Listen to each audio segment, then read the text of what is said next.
민주당의 지금 전당대회는요, 단순히 당대표를 뽑는 그런 선거 아닙니다. 이재명 시대의 종언이 시작되는. 반갑습니다. 김영은TV입니다. 자, 지금 민주당 진짜 전쟁을 치르고 있는데요. 요것도 재밌네요. 자, 8월 17일 전당대회가 열흘 앞으로 다가왔습니다. 자, 이재명의 픽 김민석이가 정청래에게 앞서고 있냐? 아니요, 밀리고 있는데요. 자, 정청래 대세론, 이게 지금의 민주당의 현실입니다. 자, 여기에 더해서 이재명의 발밑이 흔들리고 있습니다. 대통령 지지율 2주 연속 하락해서요, 47.7%. 안 믿지만 대세를 보자 라는 거죠.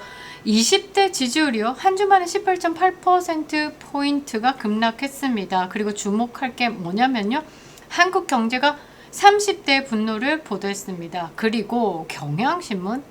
경향신문? 네, 맞습니다. 경향신문도 이 지지층 이탈을 보도하고 있습니다. 이재명에 대한 30대 지지 이탈을 경향신문 좌파와 우파 매체가 동시에 보도를 했다? 이게 무슨 의미일까? 자, 그동안에 무조건 이재명을 쉴드 치던 좌파 매체들의 보도 양태가 조금씩 변하고 있다라는 겁니다. 언론이 등을 돌리기 시작했다라는 신호로 읽어질 수 있다라는 거죠. 이 상황에서 정청래가요, 당대표가 되면 어찌 될까? 이재명은 조기 레임덕에 빠집니다. 민주당은 이재명으로 계속 가다가는 정권 교체다라는 뼈아픔을 다시 겪게 된다라는 위기감에 사로잡히겠죠. 자, 그러면 민주당의 선택은 뭐겠습니까? 이재명 버릴 카드다 라는 거. 그리고 민주당 입장에서는 이재명과 거리두기를 할 겁니다. 자, 이재명 재판 재개 움직임까지 나올 수 있다라는 거죠. 거기서 달고 댕기는 김혜경 또한 마찬가지로 대법원에서 재판이 이제 재개될 수 있습니다. 이재명이 깜빵 앞으로 다가가고 있는 이 사건에 대해서 낱낱이 분석해 드리도록 하겠습니다. 선구독, 부시청 부탁드립니다. 조댓구알, 좋아요, 댓글, 구독과 알림 설정 부탁드리겠습니다. 자, 여러분들 김영윤TV 신고 테러에 관련된 제보는요, 법률사무소 지산 이메일로 부탁드립니다. 설명란에 들어가시면 이메일이 있습니다. 그리고 허위 신고로 김영윤TV를 방해하는 행위는요, 업무 방해죄에 해당한다라는 거 경고한 바가 있습니다. 자, 김영윤TV에 사랑해주시고 응원해주시는 우리 멤버십 가입 그리고 구독자님들께 너무너무 감사드리겠습니다. 감사합니다. 자, 현재 전당대회 판세부터 정확하게 봐야죠. 정청래 대세론이 굳어지고 있습니다. 7일에 호남 일정에서 순천, 당원, 토크 콘서트를 열었습니다. 전북 전주, 전북 도청, 간담회도 소화를 했습니다. 전주 남부시장, 도깨비시장도 찾았는데요. 호남 민심이 아따 뜨겁습니다. 정청래여라, 이거더라고요.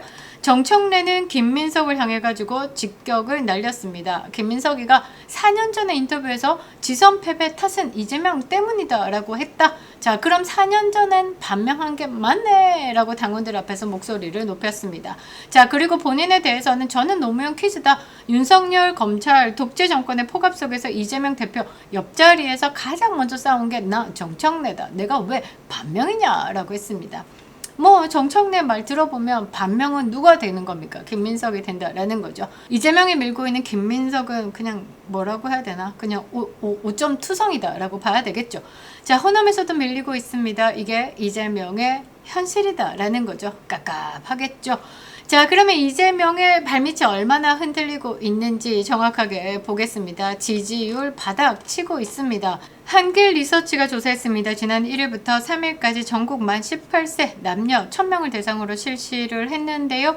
이재명의 국정운영 부정평가가 긍정 처음 앞섰다. 경향신문에서 대대적으로 다루고 있고요. 2030은 지방선거를 전후해가지고 이미 부정평가가 앞서고 있다. 전통적인 지지층으로 긍정평가가 70%를 웃돌던 4050도 1일 기준 긍정평가가 58.1% 취임 이후에 최저치를 기록했다라고 경향신문이 밝히고 있습니다. 자, 90% 이상을 유지하던 더불어민주당 지지층의 국정 지지율도 83.6%로 하락했다. 그러니까 민주당 이재명의 핵심 지지층의 이탈에 대해서도 언급을 한 것이다 라는 거죠. 자, 정책 실패를 이탈의 주요 원인으로 지목을 했는데요. 대출을 조여서 집을 사기 어렵게 하고 세금을 늘려서 전 월세난을 심화시킨 게 대표적인 예다. 그러니까 쉽게 얘기해서 내 집 꿈도 주식 꿈도 흔들어 놓고 사다리를 걷어차가지고 30대 분노를 끌어올린 이 이재명의 무능에 대해서 경향신문이 엄청 적극적으로 다뤘다라는 겁니다. 자, 언론의 양태가 변하고 있다라는 건 뭐냐? 이재명 권력이 정점을 지났다라는 신호죠. 피크 찍고 이제 날아갈 일만 남았다라는 겁니다. 자, 그러면 정청래가 당대표가 되면 이재명의 타격감이 어느 정도일까? 자, 그 전에 지금 정청래의 우세 또는 반격을 주도하는 흐름에 대해서 여러분들에게 짧게 전달을 드리도록 하겠습니다. 충청권에 초반에 조금 그랬죠. 김민석에게 아주 소소한 표차로 석패를 했습니다만 부산, 울산, 경남, 경선에서 정청래 후보가 46.65%를 기록하면서 김민석 후보 43.85%를 제치고 1위를 차지했습니다. 누적 합산의 우위를 구축했는데요. 이 25,189표로 정청래가 얻어가지고 지금 이제 김민석과 표차를 늘리고 있습니다. 확실한 반등의 발판을 마련했다라고 볼 수 있죠. 자, 정청래 후보는요, 민주당 전통 지지층 권리 당원들 사이에서 독보적인 선명성, 개혁 성향을 무기로 강력한 화력을 지금 집중하고 있습니다. 뒤에서는요, 유시민이가 빵빵하게 지원을 하고 있죠. 자, 당원 중심의 투표 환경에서 정청래 후보가 고유의 대중성, 직설적인 소통 능력으로 당심을 빠르게 결집시키고 있고요. 신의 한수, 권리당원, 대의원 상관없이 1인 1표제를 만들어 놓은 게 정청래에게 아주 유리하게 작동하고 있다라는 겁니다. 자, 초반 혼전 양상 속에서 불경 승리로 분위기를 가져온 만큼 앞으로 남은 핵심 지역, 당원 비중이 높은 수도권 경선, 여기에 기세를 몰아서 확실하게 대세론을 굳혀나갈 수 있다라는 유리한 국면을 선점한 게 정청래입니다. 자, 정청래 자신감 빵빵 해가지고요, 다 씹어버리겠어 라고 이야기를 하고 있습니다. 그래서 김민석이 역전을 하겠다라는 건 송영길이 인천에서 표심을 흡수하면 그것에 대한 기대로 선호투표제 송영길을 1위로 찍고 2위를 이제 김민석으로 찍은 이 표를 흡수해가지고 역전을 하겠다라고 이야기를 하고 있지만 이게 과연 순작용으로 갈 수 있을까? 자, 그러면 정청래가 당대표가 된다라고 하면 이재명의 타격감이 어느 정도일까? 자, 첫 번째 공천 문제가 있죠. 두 번째 이재명의 수건 사업들이 추진이 어려워집니다. 자, 세 번째 당청 갈등이 폭발해가지고요, 언론이 어떻게 아주 재미나게 다룰 겁니다. 자, 첫 번째 공천 문제 보겠습니다. 정청래가 당대표가 된다. 2028년에 있을 총선 공천권 친문운동권 손으로 다시 넘어갑니다. 비명 횡사, 친명 횡재, 그거 다시 도로 아미타불 된다라는 거죠. 이재명 입장에서는 2028년에 총선을 자기 세력으로 채울 수 없게 되는 거, 결국은 조기 레임덕 시작됩니다. 자, 두 번째, 이재명의 수건사업 추진이 어려워집니다. 조작 기소 특검, 공소 기각조항 활용, 선관위 특검에 대한 방어 등등등 이재명 연임까지 개헌까지. 그런데 이 모든 수건 사업을 어떻게 당이 도와줘야 되는 건데 정청래가 대표가 된다라고 하면 이재명 협력할까? 유시민이 이런 말을 했습니다. 이 대통령은 돌아오기 어렵다. 그러니까 선 긋고 마이웨이 하겠다라는 거죠. 자, 세 번째 당청 갈등이 폭발을 합니다. 박성민 정치 컨설팅인지 이준석 꼬붕인지 제가 볼 때는 후자 전자 다 되는데요. 이 박성민 대표가 뭐라고 했냐면 누가 되든 패자가 승복하지 않을 것이기 때문에 당청 갈등은 심해질 것이다. 앞서 말씀드린 선호투표제가 있습니다. 1위를 뽑았는데 그 1위가 당선이 되면 깔끔하죠. 그런데 어떤 방식을 도입했냐면, 자, 1위가 50% 초과 넘을 쳐 지날과 50%도 안 된다라는 거죠. 50.1%, 50을 넘어야 됩니다. 이 정청래가 50%를 넘지 못한다라고 하면 1, 2등만 살아남고 3등, 지금 송영길이가 10% 지지율이 안 되고 있죠. 송영길을 떨어뜨리면서 송영길 표를 살리는 겁니다. 자, 송영길을 1위로 적었는데 2위가 김민석이야. 그 김민석의 만표를 어디다가 흡수시킨다? 1등 50%를 넘지 않은 정청래 빼고 김민석에게 그 만표를 흡수시킨다. 그러면 김민석 표가 갑자기 만표가 들어와가지고 정청래를 이길 수 있다라는 거죠. 당원들은요, 이 정청래를 뽑았는데 이 선호 투표제로 김민석이 당대표가 될 수 있다라는 겁니다. 그래서 누가 되든 패자가 승복하지 않을 것이다. 여기서 깔끔하게 정청래가 51%로 당선된다라고 하면 깔끔합니다만, 정청래가 50%를 초과 넘을 초 진할까를 못할 경우에는 이 당청 갈등이 심해질 수밖에 없다라는 거죠. 조진만 교수는 더 직격을 했는데요. 뭐라고 했냐? 이번 전당대회에서 지면 다음 공천에서 완전한 학살이 일어날 거. 이미 김민석과 정청래가 전당대회에서 당원들 앞에서 뭐라고 했냐면, 해당 행위를 한 자들, 그러니까 김민석은 반명하는 자들은 윤리위 제소하겠다라고도 했습니다. 그러니까 싸워보자. 죽을 때까지 한번 가보자. 우리 서로 합해가지고 예전에 없던 일로 갈 수가 없게 됐다라는 거죠.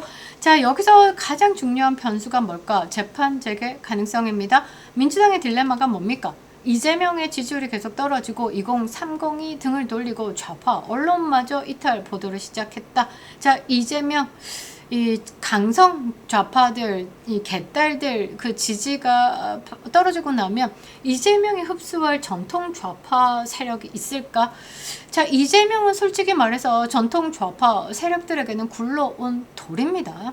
자, 이 상황에서 민주당 의원들은 무슨 생각을 하겠습니까? 이재명으로 계속 가다가는 2028년 총선도 폭망, 다음 대선도 이룰 수 있다라는 위기감을 가질 수밖에 없습니다. 정권 교체 문재인 때 겪어봤지 않았습니까? 그 뼈아픔을 또 겪을 수 없다라는 위기감으로 유시민이가 지금 나와가지고 이재명을 계속 씹어제끼고 있는 겁니다. 썩은 냄새가 난다 라고도 하면서 말이죠. 자, 그러면 민주당 내부에서 어떤 움직임이 나올 수 있을까? 이재명과 거리를 두려는 세력이 커집니다. 정청래가 당대표가 되고 친문계가 당을 장악하면 이재명 재판 방어 동력이 약해질 수밖에 없다라는 거죠. 이재명이가 자신의 재판을 도왔던 변호사들 대거 이 입당을 시켰죠. 자, 그런데 그 사람들이 다시 공천을 받을 수 있을까? 택도 아닌 소리다라는 거죠. 자, 민주당은 지금요 거대해져서 1.5개 정당입니다. 이재명 개와 친문계가 이름만 같이 쓰고 있을 뿐 별개의 세력이다라고 보시면 될 것 같습니다. 두 세력이 지금 전당대회를 앞두고 찢어지고 있죠. 균열이 어떤 방식으로 터지고 있는지를 봐야 됩니다. 호남을 찾은 정청래가 김민석은 4년 전에 반명이었다. NHK 그 룸살롱 사건까지 파묘시켜가지고 5.18 이 아픔을 가지고 있는 이 전라도 지역에서 여자 끼고 놀았어요. 그게 김민석이에요. 이렇게 과거 묻혔던 사건들까지 서로 꺼내면서 상대 계파를 공격하고 있는 상황입니다. 정상적인 정당의 모습은 아니죠. 내전입니다. 내전. 한쪽이 다른 쪽을 공천에서 완전히 학살하겠다라고 공언한 게 민주당이다라는 거죠. 자, 그리고 이 내전의 승자가 누가 되든가 간에 이재명에게는 손실입니다. 정청래가 이기면 조기 레임덕 공천권 상실, 김민석이 이겨도 정청래를 지지하던 절반의 당원들과 개딸들 사이에 깊은 골이 남아 있습니다. 어떤 쪽이든 민주당은 쪼개진 채로 2028년을 맞게 된다라는 거죠. 자, 이런 상황에서 2027년에 개헌의 움직임이 진행될 수 있을까? 아니죠. 자, 그리고 이 균열의 끝에는 무엇이 기다릴까? 이재명 재판 재개입니다. 당 쪼개지고 방어막 약해지는 순간에 대법원 파기 환송 판결이 다시 살아난다라는 거죠. 공소기각 조항이 위헌으로 판정이 나는 순간 모든 재판이 다시 열리게 되는 겁니다. 이게 우리가 지켜봐야 할 진짜 그림이다라는 거죠.